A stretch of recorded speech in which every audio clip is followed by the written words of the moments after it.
This is the Java Quick Reference. You are going to get a copy of this when you actually take the AP exam, so you really don't need to memorize this. And in this video, again, we're going to take a look at the 5 math methods, and here they are, which you need to know about. They are absolute value. Actually, there's 2 versions of them. There's math.pow, which obviously will raise something to some exponent.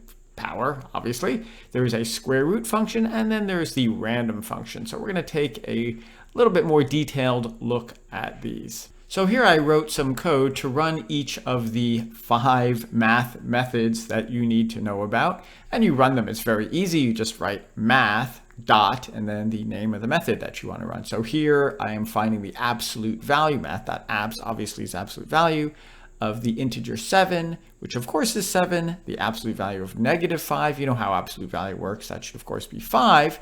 And of course you could run absolute value on doubles as well. If I pass in 2.6, it returns a double 2.6. If I pass -4.8, it returns positive 4.8. So I'll run these in just a moment, but really there's 2 versions of the absolute value function. You can pass it an int, it returns an int. You can pass it a double, and it returns a double. I think that makes sense.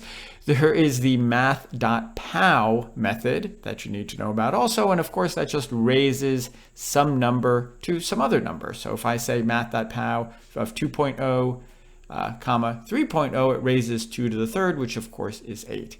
And math.pow works on doubles, so I can pass it any doubles. I can raise 10 to the 3.5, or I can raise 8 to the -1. So math.pow I think is pretty common sense.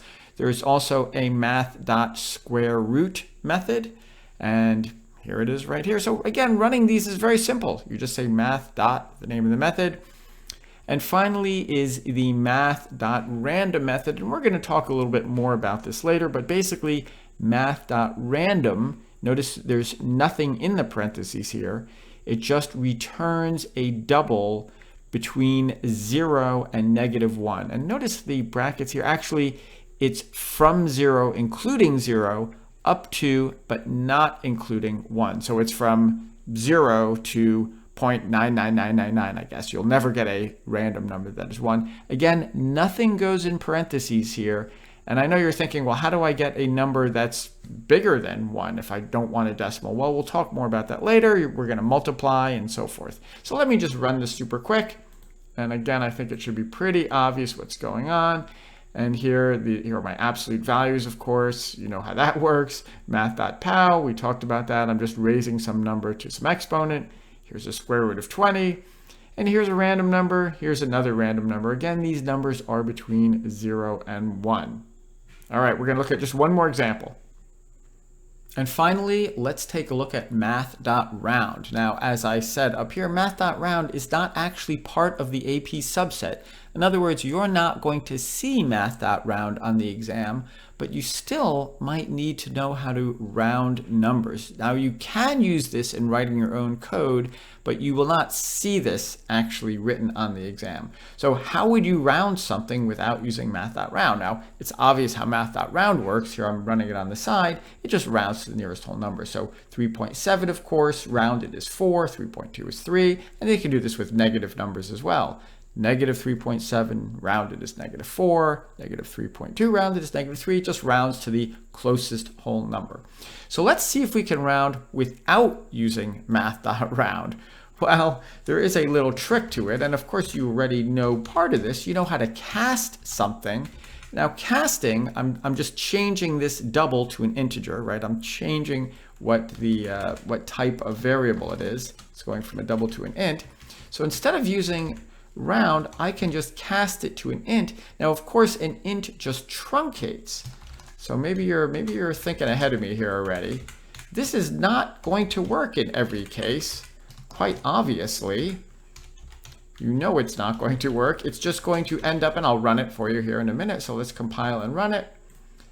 If I run this guy, you can see that it just truncates. It just truncates these guys to 3 and these guys to -3. And here are the results on the side. So how do I get it to round by just using truncation? So the trick is, if the number that you want to round is positive, and you might need an if statement to do this, you add 0.5. So I'm going to add 0.5 to each of these and then truncate. And maybe you can see what's happening here, right? If I add 0.5 to a number which needs to be rounded up, right? If I add 0.5 to 3.7, I get something that's over 4. So by truncating, I get 4. But if I add 0.5 to a number that needs to be rounded down, in other words, 3.2 is less than 3.5. So by adding 0.5, I won't quite get to the next number. And when I truncate, it'll truncate down to 3. Well, give this some thought. I think it'll make sense. Now, let me just run these first two again, and I think you'll see that what's happening. So this first guy got rounded to 4, just what I wanted. The next one, 3.2, got rounded, or I should say got truncated to 3 after I added 0.5. Now for negatives, it's a little bit different. If I add 0.5, you can see it doesn't quite work. And I can do this, I can add 0.5, and maybe you're already in your head, you've decided what the solution is. But here I am adding 0.5 to these two guys, and you'll see it'll give me some funny answers here. I get a -3, which is not quite right. I should have gotten a -4, and here I should have gotten a -3, but I got a -2. So if the number, think about this a little bit, if the number that you're starting with is negative, you want to subtract 0.5 before you truncate.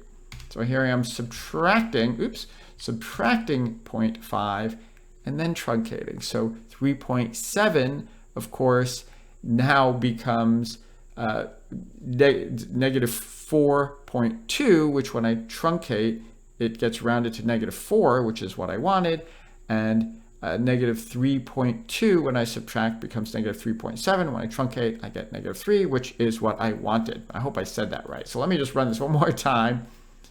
And I think you'll see that it works as we wanted. So let me just say this one more time. Math.round is not actually on the, as part of the AP subset. You will not see it on the exam. But you can use it on the exam. But what you might see is this funny business, rounding by adding 0.5 if it's positive, or subtracting 0.5 if it's negative, and then truncating by casting it to an int. And here are my results. So hopefully that all makes sense. Again, there's really only 5 math methods that you need to know about, and they are all on the quick reference sheet. All right, that's it. Get to work.